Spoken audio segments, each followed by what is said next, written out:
Hi, I'm Luki, career coach from Focus Inspired. In today's video, we'll be sharing 5 tips for you to job search while at your current job. You might feel like what you're doing now isn't really working for you, and now you're looking for your next opportunity while still being employed. Here are a few tips to follow. Tip 1. Make it the best 2 weeks ever. After you submit your resignation, you're often still contractually obligated to stick around for 2 more weeks. So why not make it the best 2 weeks ever? Now, I don't mean telling off your boss or that coworker that you don't get along with. What I mean is to make the most out of your experience, perhaps working on your mindset or professional social skills so that you can be better able to deal with difficult situations in the future. Consider adding some 5-2-2-1 journaling to your day to find out what you enjoy about the role. You might not enjoy 80% of what you do, but there's probably 20% or just one thing that you do enjoy. Those insights might help inform you about what's important for future roles and help you filter for future opportunities. Because if you don't, you might run the risk of not being happy in your future job as well. So make the most of your job search while in your job and make it the best 2 weeks ever and learn as much as you can.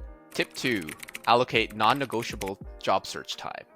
You might think that you'll get home and have lots of time to job search, though chances are you're looking for a switch because your current work is a bit draining. And when you're drained, writing a resume might be one of the last things that you want to do. So schedule a few hours a day or a week for the job search, perhaps even before you start your workday. Schedule like you would any important commitment, like a class you signed up for or a meeting with a very important person, you in the future. Be sure to include some self-care and energizing time before you get started. So that might be a quick, healthy snack, some exercise, or music, or speaking to friends. Then spend time practicing interviews, networking, and applying for jobs. And at the end of the job search, take a few minutes to reflect. What did you do well? What could you do better? And plan to do both next time. Then do it again until you land that new job. Tip 3. Warm up your network. The default for many job seekers is to start with your resume. I encourage you to start with your network first. Start with letting Frank know. And that's an acronym for friends, relatives, acquaintances, neighbors, and kids. Be curious about them. Share a bit of what you do and your areas of interest and expertise, and you might be surprised at the opportunities that come up. You can also ask them on whether they know someone to connect to. You can also go to your phone contact list, and I often recommend going to your text messages and scroll down to the oldest message that you have and message that person, even if you haven't connected with them in years. Something as simple as, "Hi Luki, how are you doing? It's been a while. How's everything with your home renovation and your puppy? Just thought of you and figured I'd say hi." You can use a similar approach on LinkedIn and make sure you take time to warm up your network. And as they say, you're richer than you think. Tip 4. Add some interview practice. Now, if you're networking, you might even be able to land a job without an interview. But since you can't rely on that, consider practicing to make the opportunities count. Think, tell me about yourself.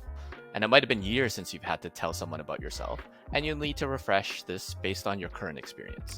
Also, find the top 10 or 100 questions on Google and practice those. Also, turn the job description into interview questions. How? Go to the responsibilities, the requirements, and qualifications and ask, tell me about a time when you, first bullet. Tell me about a time when you, second bullet, and so on.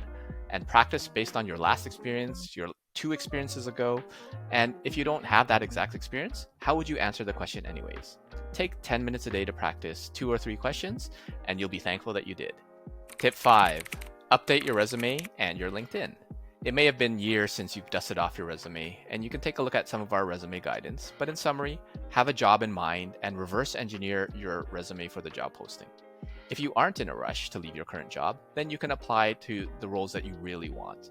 And if you are in a rush, then apply more broadly or pretty much any job that you think you can get. How about your LinkedIn? Well, depending on your situation, you might want to make updates to your profile outright, or do them sparingly to reflect your current achievements. And if you're hesitant about making updates in case your bosses know that you're looking, well, isn't your intent to leave the job anyways? So if they fire you, that'll just accelerate the process, which might not be a bad thing. If your leaders do notice, that might be a good opportunity to have conversations to address the concerns that you have at work. Then you might realize you don't have to leave at all. This video was brought to you by the Focus Inspired Academy.